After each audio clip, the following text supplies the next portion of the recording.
est face à un gouvernement qui fait le forcing par rapport à cette loi et qui vraisemblablement est en train de voter sur une idée idéologique, sur un terme idéologique et pas du tout sur le sens de la loi. Et d'ailleurs on le voit quand on rencontre les parlementaires et notamment les parlementaires du gouvernement qui manifestement n'ont pas lu cette loi.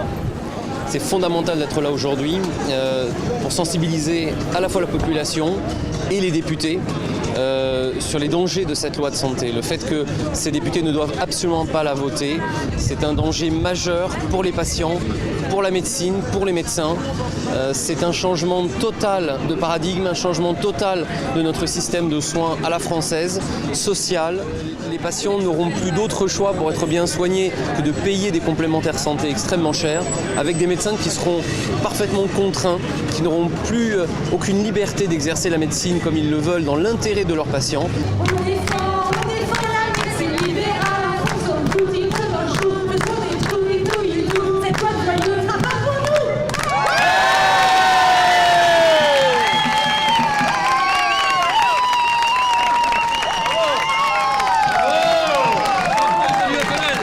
La mutuelle pour tous et le tiers payant pour tous, pour moi, c'est le grand entubage pour tous.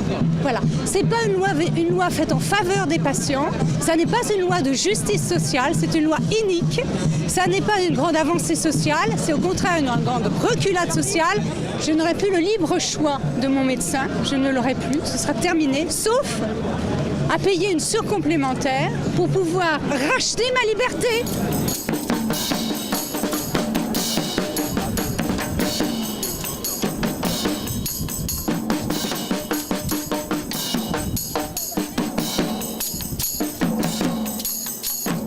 Elle est dangereuse sur le plan économique, elle est dangereuse sur le plan éthique et déontologique.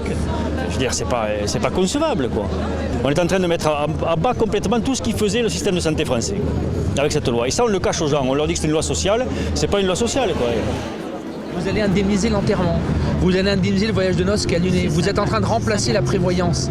C'est-à-dire qu'il n'y a plus besoin d'assurance, puisque ambitieux, vous indemnisez les conséquences. C'est pas l'Agence régionale de santé qui va déterminer les protocoles et les bons usages des soins. Qu'est-ce que ça veut dire? Elle va se retourner vers les recommandations de l'HAS, j'imagine. Oui, enfin, néanmoins, effectivement, vous n'aurez plus le choix. Elle va effectivement contrôler que les médecins qui travaillent dans ces maisons-là appliquent à la lettre, comme en cancérologie. Bon, ça, je ne l'ai pas vu. Faites-le moi passer pour la discussion. Le tiers payant généralisé, ça vous paraît une bonne mesure? En soi, c'est une bonne mesure. Maintenant, je pense que elle ne peut être généralisée que quand toute une série de conditions doivent être respectées. Et on en est loin. En quoi ça aide financièrement un patient d'avoir droit au tiers payant? C'est-à-dire qu'on lui épargne d'avancer la somme par exemple de 23 € pour le généraliste qui de toute façon lui est rendu 4 jours après. En quoi ça l'aide financièrement? Oui, c'est quand même un peu irresponsable de balancer des textes dont on n'est même pas capable d'assurer la mise en œuvre et de répondre aux questions des parlementaires. D'où les 80 et quelques amendements déposés par un... C'est pareil, quand on dépose une propre loi, quel besoin on a de mettre 86 amendements à sa propre loi? Enfin, c'est quand même c'est du bidouillage. Oui, c'est du bidouillage. Voilà. Mais on bricole beaucoup dans ce pays.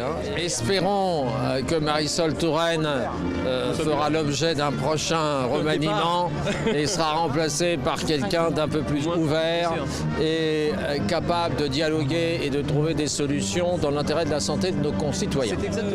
On n'a pas le sentiment que la médecine libérale soit aussi soutenue qu'elle mériterait. Elle le sera. À la mutuelle, ils vont commencer par nous dire, par nous renvoyer des documents en disant docteur, vous voulez être payé de votre acte pendant lequel vous avez prescrit cette troisième examen. Alors remplissez-nous ce formulaire s'il vous plaît pour nous expliquer pourquoi dans ce cas précis vous avez demandé un troisième examen. Alors on va se retrouver avec ça de paperasse pour justifier notre mammo. La fois d'après, on va se dire bon, vous allez je passe une demi-heure à justifier mon truc. Grosso modo, une journée, ce que personne ne sait, c'est entre une journée et une journée et demie de travail par semaine. La comparaison est bonne. Vous vous rendez compte? C'est simplement un geste de solidarité, soutenir l'exercice libéral de la médecine, combattre le tiers payant qui est un facteur de déresponsabilisation. Mais éthiquement, cette loi, chaque ligne, elle renverse l'éthique. Tout est comme ça, il renverse l'éthique. Mais c'est une vraie loi socialiste. Voilà. On a dit ça, On a dit ça, mais maintenant il faut les contrer. il faut les contrer, quoi.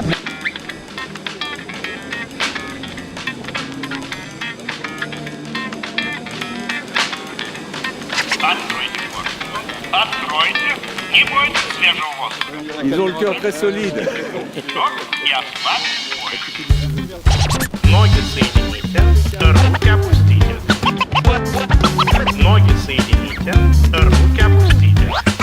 Je voudrais bien voir Marisol Touraine exposer cette loi, puisque je suppose que c'est elle qui va le présenter.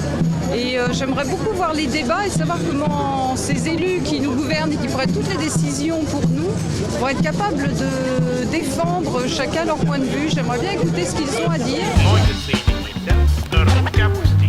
On va à l'Assemblée. Nous voulons écouter ce que vont dire les députés à propos de cette loi de santé et pouvoir témoigner justement de la façon dont ils vont nous défendre ou au contraire nous enfoncer. Et ce sont des choses qui resteront.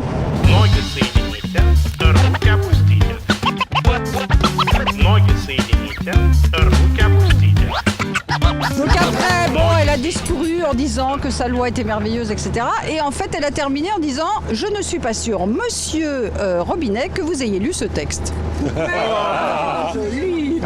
Ce qui protège le patient, c'est la liberté et l'indépendance des médecins. Mettre à bas la liberté et l'indépendance, c'est-à-dire la lier aux financeurs, c'est extrêmement dangereux et vous n'êtes pas sans savoir que demain, une loi qui est modifiable par décret dans tous ces articles pratiquement peut faire monter des complémentaires, baisser l'assurance maladie de façon tout à fait opaque et à ce moment-là, les médecins rentrent dans les réseaux de soins et deviendront des partenaires ou du moins des affiliés de Calivia, etc. Et c'est la finance qui dirigera la médecine. Je ne pense pas qu'en tant que socialiste, vous vouliez ça. Et c'est pourtant ça que vous allez mettre en place. Je vais vous répondre en 30 secondes. D'abord, actuellement, les médecins font une pratique libérale, mais le financement est socialisé. Il n'y aurait pas effectivement un financement par la Sécu et les complémentaires, on serait tous au chômage. Donc effectivement... Ah oui, bien sûr. Non, à travers les malades... On n'a pas d'état d'âme avec la gestion. Sauf que dans le domaine de la santé, tout n'est pas gestion. Tout n'est pas gestion, il y a d'autres paramètres qui jouent, la dimension humaine, la liberté de choix, la liberté de prescription, il y a un certain nombre de choses. Mais c'est bien d'entendre ce discours, parce qu'il est rarement entendu chez les politiques.